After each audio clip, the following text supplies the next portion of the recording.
Hey everyone, welcome back to the channel. Today, I will be going over every single book that transformed my mindset for the better. So let's get cracking. So the first category I want to tackle is productivity. Here I have The 7 Habits of Highly Effective People by Stephen Covey. This is a book that I have been shoving down people's throats since 2017. This has changed my life in such a positive way. My boss Bible is 7 Habits of Highly Effective People. I believe this book goes beyond efficiency and productivity. It genuinely inspired me to be a better and more expanded version of myself. So I love this quote that he highlighted by Aristotle. We are what we repeatedly do. Excellence then is not an act, but a habit. I think for so long, I thought that excellence was only reserved for the elite or insanely gifted, but this reminds me that excellence is available to anyone that is willing to put in the work every single day. You become what you repeat. And off the jump, the 7 habits are here on the screen. I'm not gonna expand on them because that could be a whole separate video. And also, it just hits different when you're reading it and you're applying your own examples. It is such a transformative book and I could not recommend it enough, so please go check it out. Moving on to book number 2, we have Atomic Habits by James Clear. I think that this book is a really great follow-up to 7 Habits. I feel like they stack really well on top of each other. James Clear describes a habit as a routine or behavior that happens so regularly that it occurs automatically.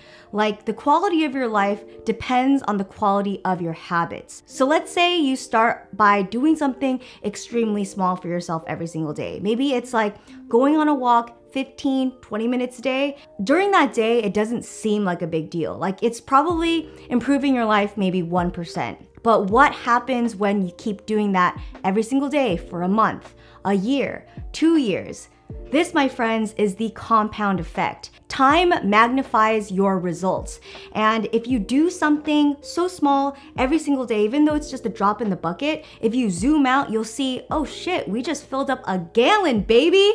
And I feel like with self-improvement and productivity, these are things that require delayed gratification. They don't happen overnight. Success doesn't happen overnight. It requires patience and time and putting in the work every single day. So he breaks down how to create a good habit in 4 ways, which is make it obvious, make it easy, make it attractive, and make it satisfying. Again, this will make a lot more sense once you read it, so just read it. So now let's tackle socializing. I would say that I am a people person, but it took me years and years to get me to this social person that I am today. I'm like naturally quite introverted. All the social skills that I've learned have been taught and learned. And I would say that the biggest book that gave me a jump start to refining my social skills was this one. It's called How to Win Friends and Influence People by Dale Carnegie. I know it's not the sexiest name, but let me tell you, this is the best book that will teach you how to communicate with others, how to have fulfilling relationships with other people. This book is now more important than ever. It's sad to say that socializing is a dying art. Even though we are the most connected digitally, I would say emotionally we're just not very connected with each other. And it's so sad to see because we are naturally like social beings, you know? Unfortunately, this culture is all about me, show, and not about curiosity and genuine interest. I urge you to check out this book if you want to hone in on your social skills. I feel like after reading this book, it gave me the confidence to be able to talk to whoever I want to. So this category is confidence and self-love. So this book is called Rising Strong by Brené Brown. I would say that her research on vulnerability and shame has really given me the courage to be proud of my work and to be proud to be me and to be okay with being uncomfortable. Without being vulnerable, you are not growing. You gotta be outside your comfort zone in order to expand. And I would say that this book really gave me the confidence to open up, especially with this channel. Opening up and zooming in at the ugly parts of your life that you're not proud of is absolutely terrifying. Like, people mostly just kind of fast forward to the part where like they rose above it and they conquered. But I think it's important to highlight both if you are trying to share your experience. This book also gave me the confidence to shrug off haters and trolls a lot easier. I think in the past, when I would get a negative comment, it would really sink down and I would see it as truth. But Brené Brown always shares this quote by Theodore Roosevelt. I'll leave it here because it's quite long. It talks about how criticizing is really cheap. It's really easy. If you are not in the arena, if you are not creating and trying to do the same thing, then quite frankly, your opinion doesn't really matter. It's really given me the confidence to shrug things off a lot easier, and it's given me a thicker skin.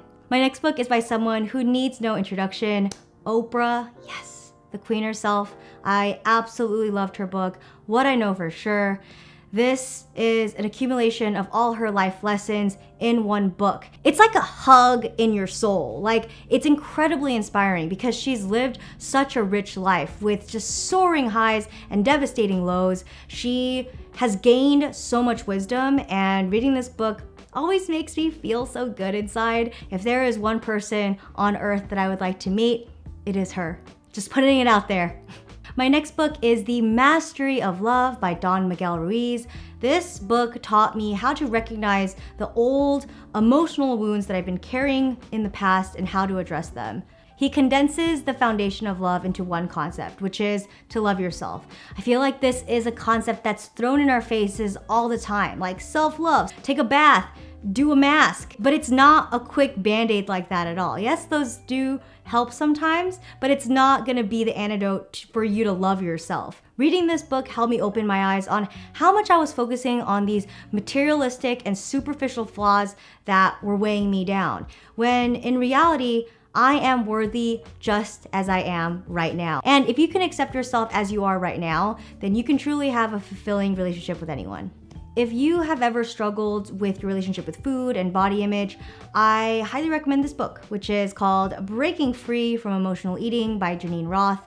I would say that I have always had a really healthy appetite. I love to eat, it's one of my passions. But last year, my relationship with food became a little bit distorted. I was developing a tendency to binge eat. I was seeking all my comfort in food, and I would just cram food in me until I couldn't breathe multiple nights a week. It was like I didn't know how to stop. I was eating each meal like it was my last one.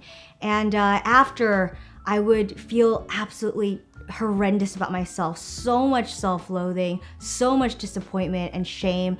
And so the next day I would try and rectify that by exercising furiously or restricting. It was just becoming a vicious cycle that I absolutely hated. This book gave me so many tips on how to eat more mindfully and to be present when I'm eating, and it just helped me regain that healthy relationship with food again. So now we are tapping into a deeper category, awakening. Here I have The Untethered Soul by Michael Singer. This is like my first book that taught me what consciousness was and how we should process the millions of thoughts we have running in our heads. Now, I have been a chronic overthinker for as long as I could remember. And for so long, I believed that these thoughts were my truths. Now, I believe that everybody is born with a different brain chemistry, and I would say that I was born with a naturally more blue disposition. My brain just likes to lean more into the negative side of things, the more pessimistic, the more realistic end. And as a result, my thoughts were more negative and judgmental. It really painted the way I looked at the world. It shaped the way I react to things, the way I look at situations, and overall, it was disintegrating the quality of my life, and I didn't even realize it. After reading this book, I was finally able to identify this voice as the roommate. Now, we all have a roommate. It's that voice that's talking to you right now. It's the one that's saying, "This girl doesn't know what she's talking about. Is that a wig? She kinda looks like that girl that I went to school with. I wonder how she's doing now." It's just non-stop chatter, and it's quite difficult to stop it. This book was the first introduction where I realized that that voice is not me.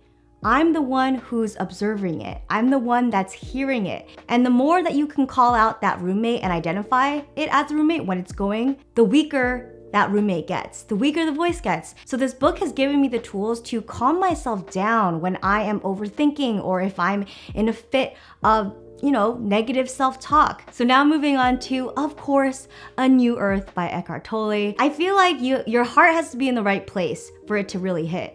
He particularly really dives deeper into the ego. Now, the ego is the voice that tells you that you are the accumulation of your successes. The size of your body matters. That if a certain picture gets X amount of likes, it will make you worthy. It's that voice that always tells you that once you have this, you will be complete. We all have an ego and it's incredibly dysfunctional.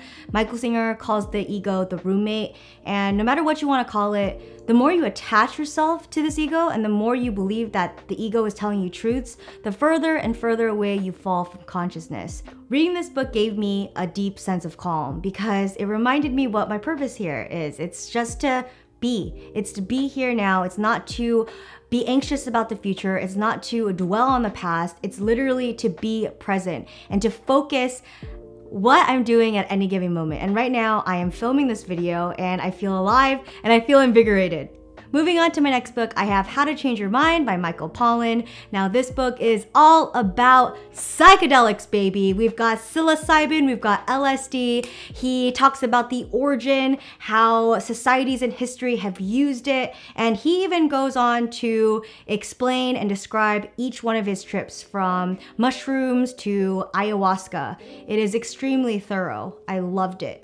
He mentions that in order to have an optimal trip, you gotta make sure that you have your set and your setting on lock. So the first is your mindset. Like, what is your intention from this trip? Like, what do you wanna get out of it? And then you've got the setting. Like, where are you doing it? What's the environment like? Who are you doing with? Are you doing it at home? Are you doing it at like a festival? Like, these things really matter. Psychedelics put your brain in a state of wonder and awe. Like you're looking at the world for the very first time. And if dosed properly and done correctly, it has the potential to transform your life. He goes on to explain that psychedelics have improved people who suffer with addiction, anxiety, depression. In the late 1950s and the early 1960s, scientists actually regarded these two chemical compounds as miracle drugs because they were helping people who suffered with mental rigidity. So as we get older, the way we think becomes more and more ingrained. I feel like I have always struggled with self-loathing, and for decades, I've told myself that I'm not good enough, that I don't deserve things, and this becomes a pattern of thought. It's just a mental groove that my brain just goes through. But when someone is on psychedelics, it has the potential to completely disrupt these negative patterns of thought. He calls it the snow globe effect. Like, if your mind was a snow globe, it's like you shaking up these negative patterns of thought and you seeing it as a clean slate. It's like all the snow has fallen new. It gives the mind the space for more flexibility and openness. I guess this is where it leads to my experience last summer, July 2020, I won't forget, it was 4th of July. After I read this book, I was like, all right, like I'm going to try and do this. I didn't know the therapeutic effects that it could have. The trip I had on 4th of July was one of the best experiences I've ever had in my life. I went in asking if I could feel gratitude, like deep gratitude. And during my experience, it came like a tsunami of love. It completely washed over me. And I truly felt like I had surrendered. And I just felt love. I felt this deep sense that everything is gonna be okay and I'm exactly where I need to be. It was extremely comforting. I used it as a tool to kind of shake up some negative patterns of thought. And since then, I truly feel like it benefited my life for the better, and it's given me like an even deeper sense of calm.